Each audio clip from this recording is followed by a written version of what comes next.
இப்போது இந்த வீடியோ நான் ரெக்கார்ட் பண்ணும்போது ஏப்ரல் மாதம் 2025. இன்றைய நாளிலிருந்து இன்னும் ஒரு 10 வருடத்தில் 2036 இந்த உலகம் அழியும்.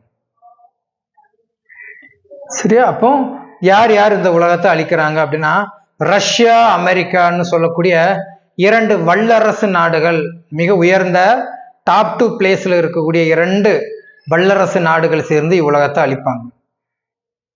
அதற்கு 3ஆம் உலகப் போர் அல்லது 4ஆம் உலகப் போராக இருக்கலாம். ஆனா ரஷ்யா அமெரிக்கா இடையே சண்டை வரும். கோல்டு வார் ரியல் வாராக மாறும். அப்படி மாறும்போது நாடுகளுக்கிடையே கிளர்ச்சி, புரட்சிகள், சண்டை சச்சரவுகள் ஏற்பட்டு ரஷ்யா அமெரிக்கா மூலமாக இன்றிலிருந்து இன்னும் 10 வருடம் 2036 தான் இவ்வுலகம் அழியும்.